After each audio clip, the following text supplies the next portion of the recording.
5 अगस्त 2019 को इंडिया ने कश्मीर से आर्टिकल 370 को ख़त्म कर दिया। भारतीय सदन ने आर्टिकल 370 खत्म करने के बिल पर दस्तखत कर दिए गए हैं और ये खुसूसी दर्जा जो ऑटोनमस रियासत का था कश्मीर के पास, अब वो खत्म कर दिया गया है। आर्टिकल 370 जो है वो कश्मीरियों को एक ऐसा स्टेटस देता है जिसके होते हुए इंडियंस जो है वो कश्मीर के अंदर ना तो अपनी प्रॉपर्टीज खरीद सकते हैं और ना ही वहाँ से अपना क्या कहते हैं डोमिसाइल बनवा सकते हैं। आर्टिकल 370 को लेकर ये कहा कि हमें ये कबूल नहीं है और जब तक आप आर्टिकल 370 को रिस्टोर नहीं करेंगे हम रुकने वाले नहीं हैं। इसकी एग्जांपल आप इसी तरह ले सकते हैं कि जिस तरह इजराइलियों ने फ़लस्तीन में घुस के फ़लस्तीन में अपनी ज़मीनें खरीदी और उसके बाद फ़लस्तीनियों को कहा कि जाओ निकलो यहाँ से, ये तुम लोगों का इलाका नहीं है। हिंदुस्तान के साथ हमारा इलाक़ एक बाइज़्ज़त मुआहदा था जिसको आज खुद ही मरकजी सरकार ने इसराइल की तरह एक नाजायज़ कब्जे में बदल दिया। बिल्कुल इसी तरह ये इंडिया इस तरह करना चाह रहा है कि अपने जो हिंदू एक्सट्रीमिस्ट हैं उनको कश्मीर में चाहता है कि वो ज़मीनें खरीदें, वहाँ पे आबादकारी करें और उसके बाद कश्मीरियों को निकाल के कहें कि ये आपका इलाका ही नहीं है। और उसके बाद फिर यूनाइटेड नेशन को ये कहा जाए कि आइए रेफरेंडम कराइए और जनाब देख लीजिए, कश्मीरी अवाम से पूछ लीजिए, जो हिंदू एक्सट्रीमिस्ट बैठे हैं उनसे पूछ लीजिए कि जनाब कश्मीर किसका है। उसको तब्दील करने जा रहे हैं ताकि ये जो मेजॉरिटी है ना मुसलमानों की उन एरियाज के अंदर,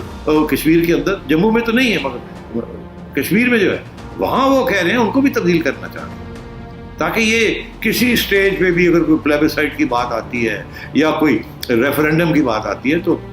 अपना बेस तैयार कर रहे हैं। इसकी एग्जाम्पल आप इस तरह ले सकते हैं कि जिस तरह अडोल्फ हिटलर ने 1933 से 1945 तक नाजी जर्मनी कंसंट्रेशन कैंप्स कायम किए यूरोप के उस इलाके में जिस पर उसने कब्जा किया हुआ था, और 1000 के करीब इन कैंप्स के अंदर यूरोपियंस को इस तरह रखा गया जिस तरह वो अपने मुल्क में नहीं है, किसी जगह पे जेल काट रहे हैं। कश्मीर की हालत एक कॉन्सेंट्रेशन कैंप जैसे हो गए, ना कोई मोबाइल कनेक्शन, ना कोई इंटरनेट, ना कोई लैंडफोन, ना कोई शिक्षण शिविर खुले हुए। अब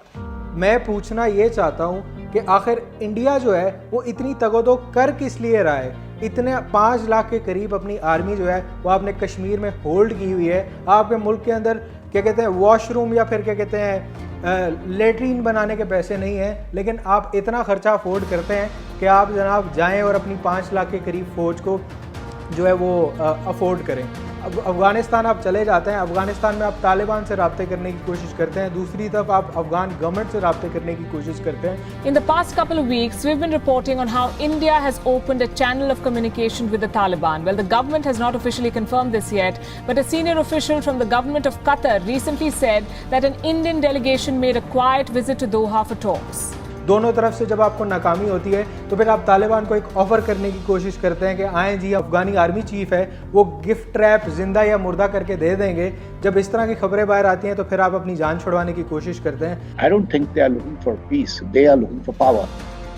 and I think we should not be overtly worried about ultimately India's partnership with Afghanistan affects people, and Taliban also, while we built the dams and electricity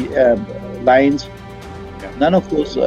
infrastructure were attacked or are people harassed, and I'm sure because they know what is good for their country, eventually they will come back one day in some form or the other. तो India को चाहिए कि अपनी इस जिद को छोड़े, अपने इस फाइनेंशियल स्टेटस को बेहतर करे और कश्मीर में पाकिस्तान के खिलाफ पैसा लगाने के बजाय या फिर अफगानिस्तान में पाकिस्तान के खिलाफ पैसा लगाने के बजाय अपने मुल्क की आवाम पर या कम से कम अपने मुल्क की आवाम के लिए लेटरिनों पर खर्च करें। Our pledge to the people of Kashmir, if you like, the people of this world,